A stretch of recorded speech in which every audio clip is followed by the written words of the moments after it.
Para falar sobre esse assunto, contamos com a presença hoje de Kennedy Alencar, aqui ao vivo conosco. Kennedy, boa noite. Kennedy, o Lula fez um discurso duro com cobranças fortes aos líderes dos países ricos e, claro, você vai nos explicar a razão, mas eu estava lembrando aqui, ele falou que o planeta não pode ficar entre 1,5 e 2 graus Celsius mais quente, né? Que essa ambição já seria tímida.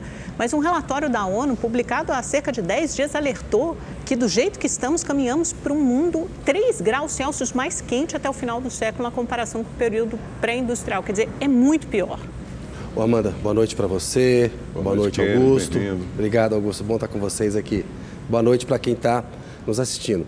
Amanda, o Lula recebeu um relatório do Instituto Fome Zero sobre como as mudanças climáticas estão afetando a segurança alimentar e como isso prejudica os mais pobres em primeiro lugar. Está muito contrariado com essa situação e está vendo os efeitos da emergência climática, da mudança climática no Brasil e como que isso pode afetar a nossa produção agrícola e a distribuição de riqueza no país. Então, ele quis fazer um discurso incisivo de cobrança dura aos países mais ricos, porque os recursos prometidos pelos países mais ricos nesses acordos climáticos, nos quais eles se comprometem com uma meta e não cumprem, você acabou de fazer o alerta de como que a coisa está piorando, né? Ele viu ali um palco importante para ele fazer esse tipo de cobrança. E está chateado também, porque os presidentes dos Estados Unidos e da China não foram ao encontro, Joe Biden nem o Xi Jinping. E um encontro importantíssimo, num ano em que é o ano mais quente da história, né, o mundo está voltado para duas guerras. O assunto principal que o Biden discute é a guerra no Oriente Médio. Era a Ucrânia antes, o gasto da indústria armamentista, quando você compara com o dinheiro necessário para fazer a proteção ambiental que os ricos demandam, é um gasto altíssimo e esse dinheiro que é gasto com armas, poderia ser usado para ações de mitigação dessa emergência climática. Então, o Brasil, nesse caso, o Brasil tem lugar de fala, tem autoridade. O Brasil é uma potência ambiental. Antigamente, a questão ambiental, ela não era um hard power, né? Aquela coisa que você senta na mesa de negociação diplomática e fala, olha, tem um assunto importante aqui. O hard power, normalmente, é economia e militares, forças armadas, bomba atômica, né? Agora não, no século XXI, o meio ambiente é um dos assuntos do hard power, daquela política dura de negociação. E o Brasil, como uma potência ambiental, tem lugar de fala para cobrar. Por isso é que ele fez esse discurso duro, preocupadíssimo, viu, Amanda, com a questão de reduzir a dependência do petróleo, mas aí tem uma contradição. Ele precisa resolver essa contradição. Quando ele faz esse discurso incisivo no palco internacional, ele tem que ver se vai valer a pena fazer investimentos para explorar petróleo perto da foz do Rio Amazonas. E os investimentos da Petrobras estão muito mais voltados ainda para a velha economia, para os combustíveis fósseis, do que para as energias renováveis. Então, é importante no palco internacional fazer a cobrança, mas há questões domésticas com as quais ele vai ter que lidar também. E só para arrematar, tem COP Belém 2025 aqui no Brasil. O Brasil vai sediar e vai fazer 10 anos do Acordo de Paris, né? Que foi Exatamente. Em 2015. Então, todas essas metas vão passar necessariamente por uma revisão. Exatamente. É isso aí. Boa noite. Perfeito. Obrigado, Kennedy. Boa noite. Valeu, Augusto. Você. Valeu, Amanda. Obrigada. Boa noite. Boa noite. E ainda sobre esse assunto, olha, um dos principais institutos brasileiros de combate à fome levou à Conferência do Clima em Dubai propostas para que o mundo enfrente a insegurança alimentar no cenário de aquecimento global. E são medidas urgentes.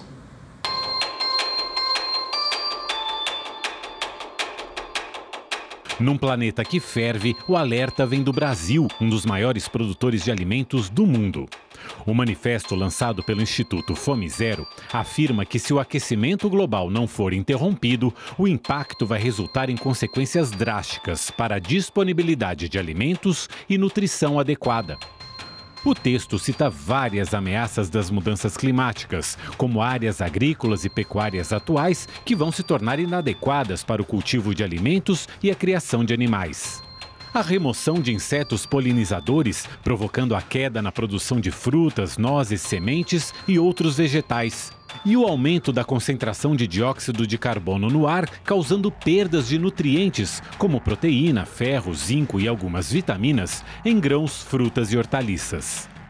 Os estudos já demonstram claramente que o valor nutritivo da maior parte dos grãos, especialmente do trigo e do milho, que são 2 alimentos básicos da humanidade, né, é da ordem de 20% a 30% da perda do valor proteico em função do aumento da temperatura. No Brasil, as altas temperaturas podem diminuir em até 71% a safra de milho no Cerrado até o fim do século e reduzir a produção de leite e de ovos. A pesca pode ficar 36% menor nos anos 2050 a 2070 em comparação com as 2 décadas anteriores. Um quadro que deve piorar uma situação que já é grave. Cerca de 736 milhões de pessoas passaram fome no mundo no ano passado. E 3 bilhões não conseguiram pagar por uma dieta saudável em 2021, o que leva à subnutrição e até ao sobrepeso pelo elevado consumo de alimentos baratos ultraprocessados. Especialistas do painel internacional para as mudanças climáticas apontam que mesmo nos melhores cenários de aquecimento global, a insegurança alimentar deve crescer no mundo. E as populações mais vulneráveis serão as maiores vítimas, como sempre. O Instituto Fome Zero deixa claro que mesmo que fiquemos no limite de 1,5 graus de aumento da temperatura média do planeta, os sistemas de produção agropecuária terão que passar por profundas transformações. E aponta sugestões apresentadas pela ONG na Conferência do Clima que acontece em Dubai. Mais do que nunca, os governos têm que tomar a sério, né? Elaborar o que eu chamo de uma estratégia de transição. Diversificar a produção, não podemos estar baseado mais só no trigo, no milho, em grandes 4, 5 grandes produtos, porque a reação de cada produto a essa mudança de temperatura, a mudança do clima é diferente. Substituir insumos químicos, como os fertilizantes, os defensivos, por insumos biológicos. Precisa apoio de pesquisa, precisa apoio de crédito, né? E ao mesmo tempo que apoia esses modelos novos que estão surgindo, tem que tirar os incentivos daqueles que estão prejudicando.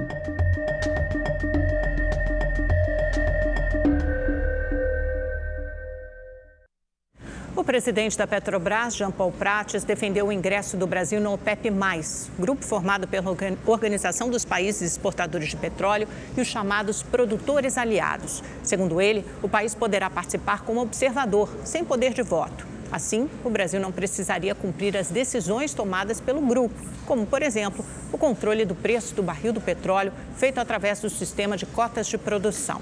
O Brasil recebeu o convite essa semana durante a visita do presidente Lula à Arábia Saudita. O Rede TV News faz uma rápida pausa. Fique com a gente, voltamos já.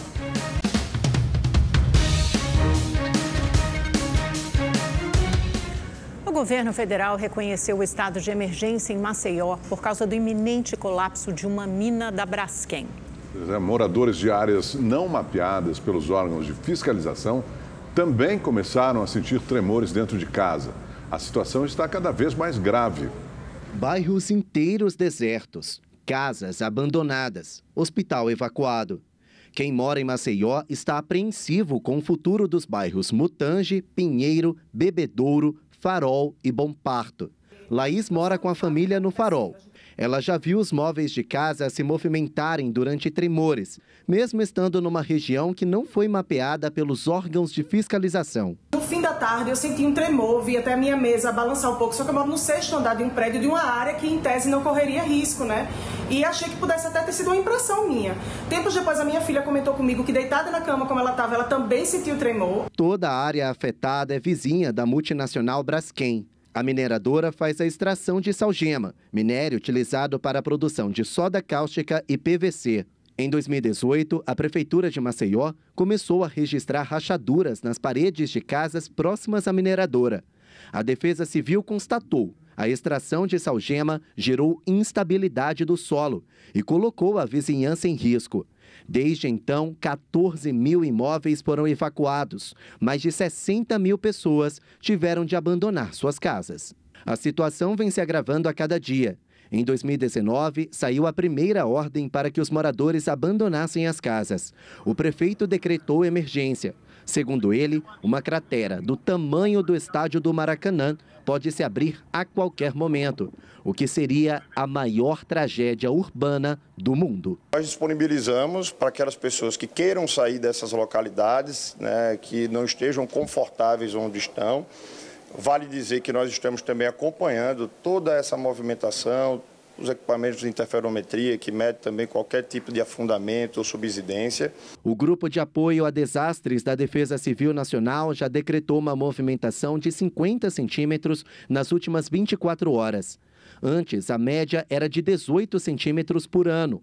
Só em novembro foram registrados 1.011 eventos sísmicos em toda a região. O caso veio parar em Brasília. O senador Rodrigo Cunha, que representa o estado de Alagoas no Congresso, está na presidência do Senado interinamente. Hoje, ele se encontrou com o presidente em exercício, Geraldo Alckmin, em busca de apoio. O pedido foi justamente para que o presidente pudesse dar essa garantia de um suporte financeiro ao município de Maceió de uma maneira emergencial. Primeiramente, é conseguir realocar as pessoas que estão saindo, que ainda persistiam no local. Além disso, um outro bairro foi inserido ontem devido a uma decisão judicial. Então, a Justiça, a pedido do Ministério Público Federal, Defensoria Pública, aumentou a zona de risco e mais de 5.000 pessoas foram obrigadas de um dia para o outro a saírem das suas residências. Em outubro, o Congresso Nacional criou a CPI da Braskem. O autor do requerimento, o senador Renan Calheiros, queria investigar se a empresa foi negligente com a extração e se tem recompensado as famílias prejudicadas. A companhia é obrigada a pagar uma indenização para cada morador afetado, mas há denúncias de pessoas que nunca receberam ajuda. Apesar da leitura do relatório, a CPI não foi instalada, porque os partidos não indicaram a tempo os membros da comissão. Em março de 2019, foi feita uma audiência pública com mais de 11 horas de duração, com todos os poderes envolvidos e com todos os órgãos que poderiam atuar sobre esse assunto. Especialistas brasileiros que realmente atestaram a responsabilidade da empresa Braskem de ter explorado durante 40 anos o solo de maneira indiscriminada e principalmente sem fiscalização. Representantes do Ministério Público Federal se reuniram com o prefeito de Maceió.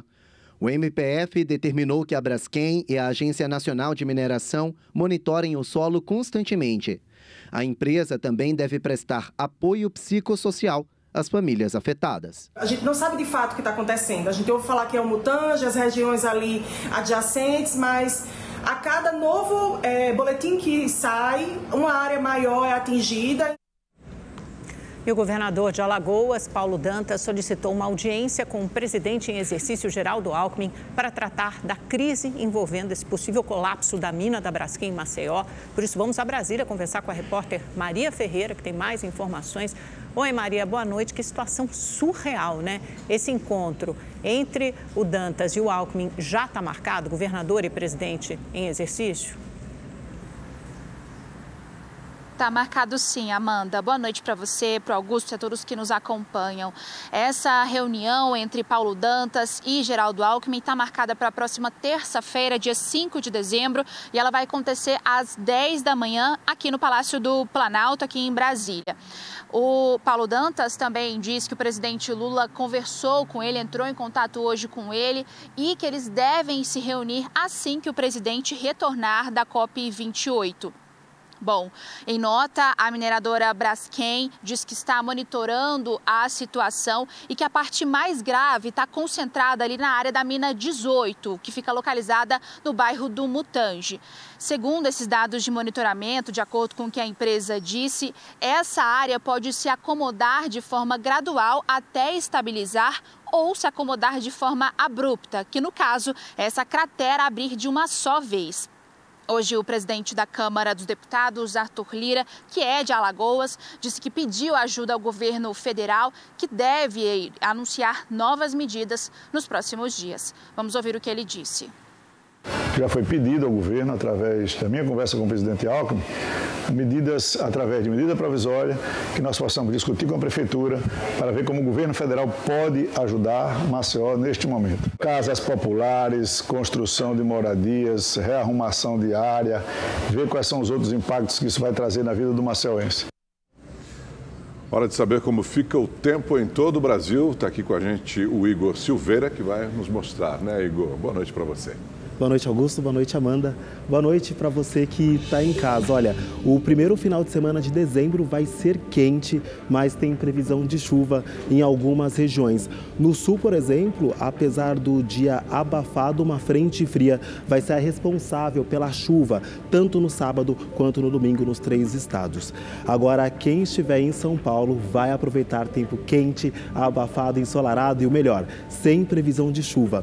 Máximas de 32 graus amanhã, 33 graus no domingo e 30 graus na segunda-feira. No Rio de Janeiro também esquenta bastante, só que por lá pode ter uma chuva fraca e isolada. Máximas de 33 graus no sábado, 35 graus no domingo e 36 graus na segunda-feira. No Nordeste não muda muita coisa, tempo firme e quente. Olha, quem for à praia vai aproveitar bastante porque também não tem previsão de chuva. Só não esqueça de levar o protetor solar e tomar bastante água. Em Salvador, por exemplo, a máxima amanhã pode chegar aos 33 graus. Já na região norte, tempo abafado também com previsão de chuva e máximas de 32 graus em Manaus. Eu fico por aqui, um ótimo final de semana para você. Amanda, Augusto. Bom fim de semana. Obrigada, Igor.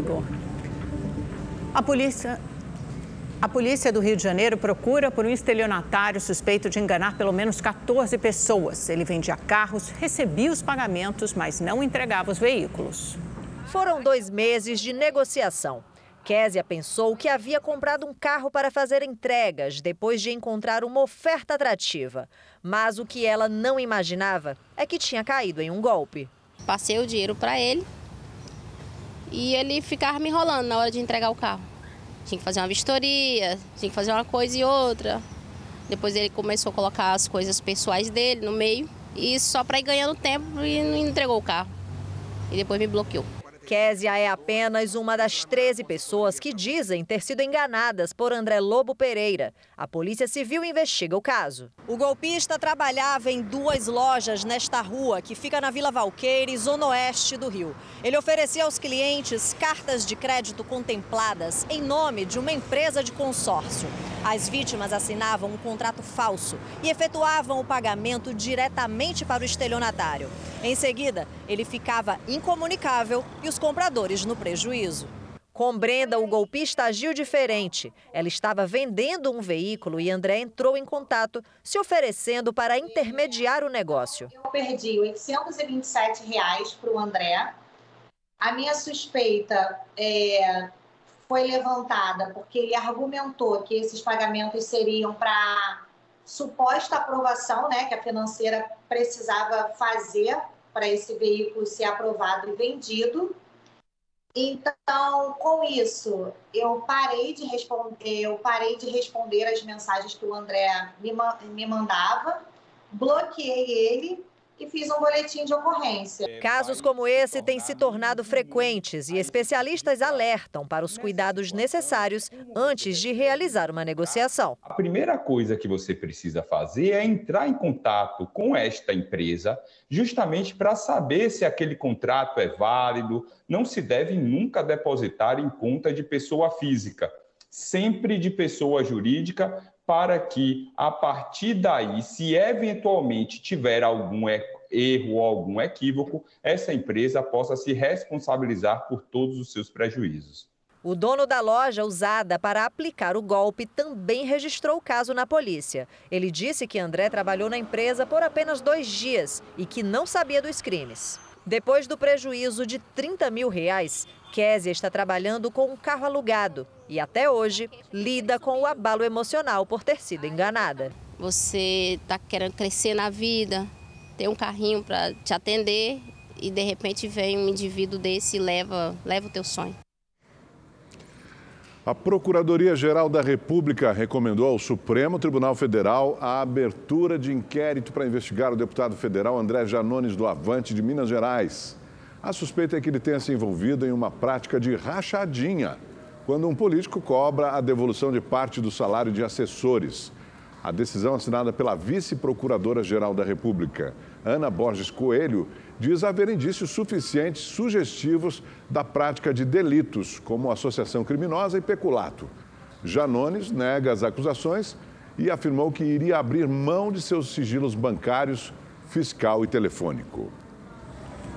E agora, direto do Espaço da Sorte, na Avenida Paulista, a gente acompanha o sorteio da Quina. Um prêmio é de quase 4,5 milhões de reais. A gente volta logo em seguida. Fique com a gente. Até já.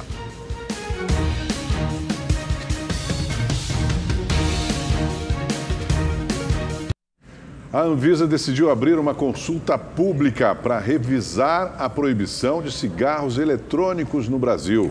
O prazo para manifestação sobre o tema será de 60 dias. O vape, como é conhecido, é vendido clandestinamente no país e chega a ter 50 vezes mais nicotina que o cigarro comum. O cigarro eletrônico é proibido no Brasil. Desde 2009, uma resolução da Anvisa veta a fabricação, a comercialização, a importação e a propaganda dos dispositivos eletrônicos para fumar. Mesmo assim, o vape, como ficou conhecido, é vendido livremente e o consumo só aumenta. De 2018 a 2022, o número de pessoas que usam o dispositivo quadruplicou no país. Hoje, são mais de 2 milhões. Segundo a Associação Médica Brasileira, fumar qualquer tipo de cigarro eletrônico em formato de pendrive com entrada USB, como este aqui, por exemplo, equivale a fumar 20 cigarros convencionais. E os perigos da nicotina e de outras substâncias tóxicas são disfarçados pelos aditivos que produzem aromas e sabores.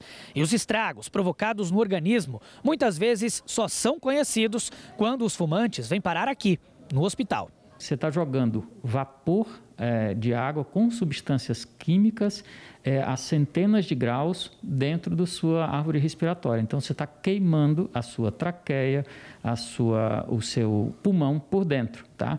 Então, logicamente, isso tem consequências agudas e crônicas. A Associação Médica Brasileira alerta que a maioria absoluta dos cigarros eletrônicos contém nicotina, uma substância que causa dependência. Para se ter uma ideia, o cigarro tradicional no Brasil tem um limite de 1 miligrama de nicotina por cada cigarro, enquanto os eletrônicos chegam a até 57 miligramas da substância por mililitro. A Abifumo, que representa as empresas que produzem cigarro, defende que com o aumento do consumo no país, a liberação seria importante para controlar quem tem acesso aos cigarros eletrônicos. Mas uma possível regulamentação do uso do dispositivo pela Anvisa no Brasil seria um problema gigantesco na visão do especialista. Nós temos hoje um gasto no Brasil de 125 bilhões de reais com doenças relacionadas ao tabaco. Isso para esses 18 milhões de fumantes.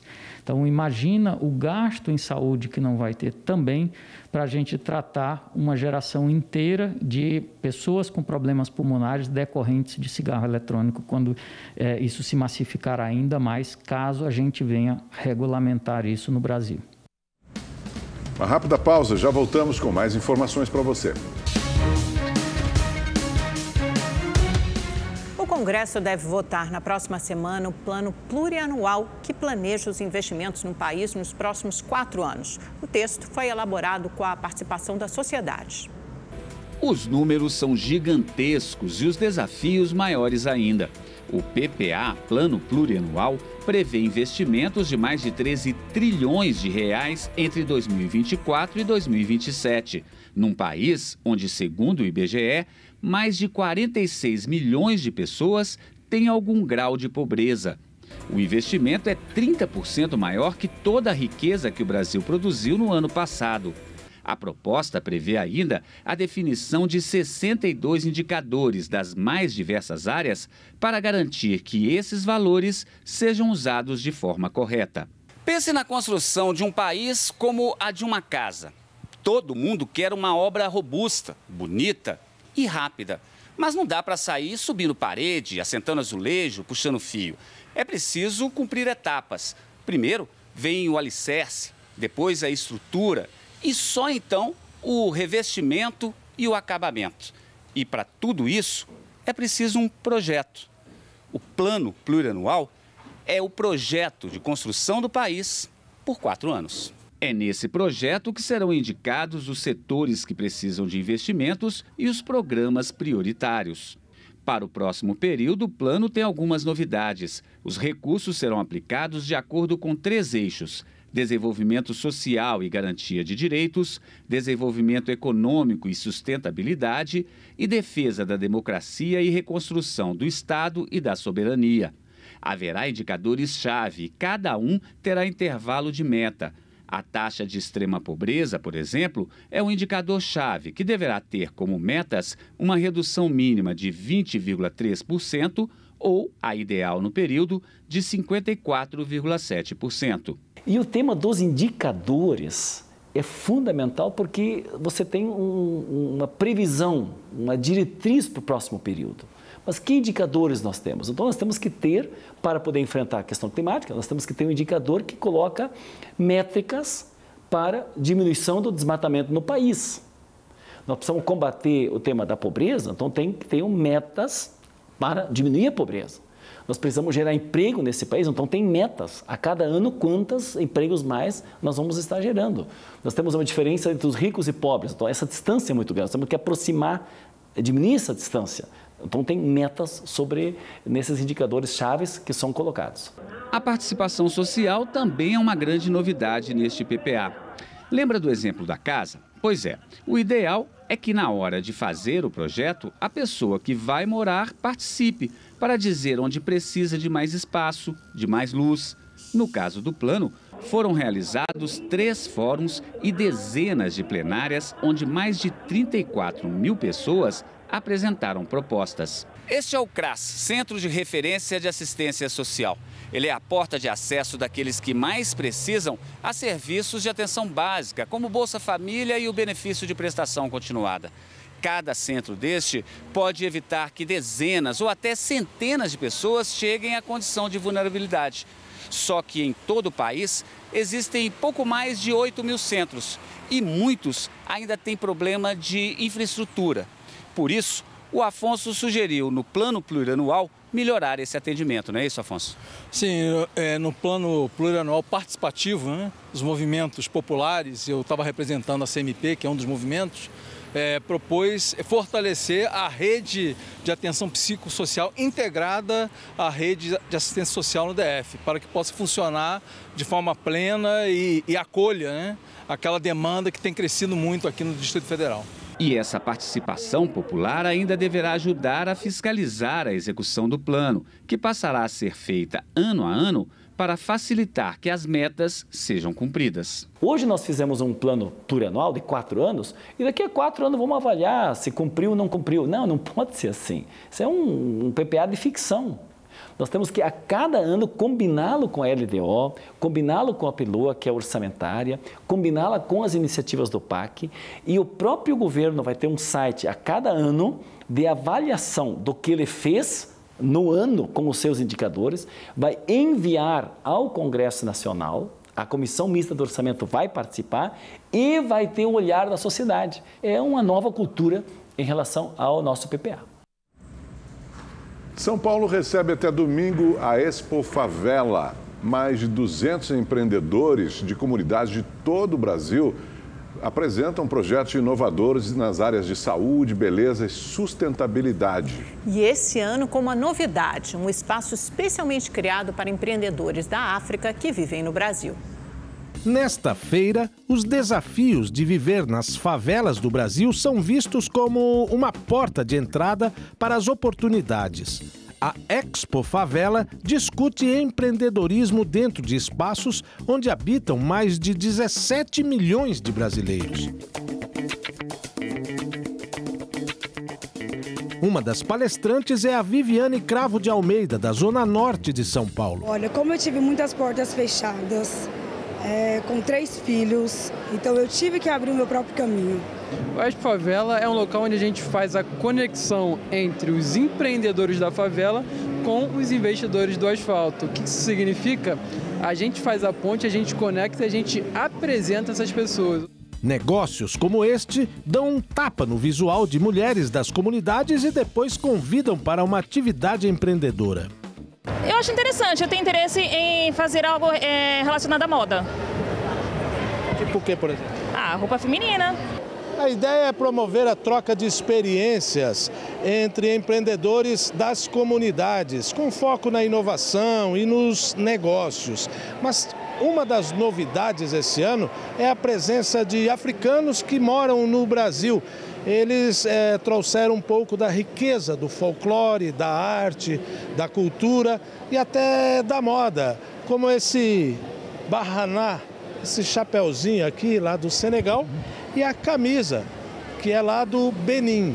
E na Quebrada também tem cultura. O Ribeiro veio apresentar alguns quadros que ele mesmo pinta. Bom, eu trouxe algumas personalidades brasileiras, algumas imagens históricas de pessoas negras que fazem parte do meu cotidiano e que são inspirações para muitas pessoas, principalmente nós negros. A Neuza também vive das telas e esculturas que faz. Dá para ganhar um dinheirinho, dá para garantir um leitinho. A ministra da Cultura, Margarete Menezes, anunciou a Lei Rouanet nas favelas, uma versão da Lei de Incentivo à Cultura em 5 estados brasileiros. Nós não tínhamos, as ações da secretaria não dava conta e até o processo de desmonte que vem desde 2016, desmontando tudo que foi construído em direção a uma visão de Brasil mais ampla, Então, nesse novo momento do Ministério, nós estamos justamente buscando atender aquilo onde não tem, Porque a direção do presidente Lula é a gente atender quem mais precisa.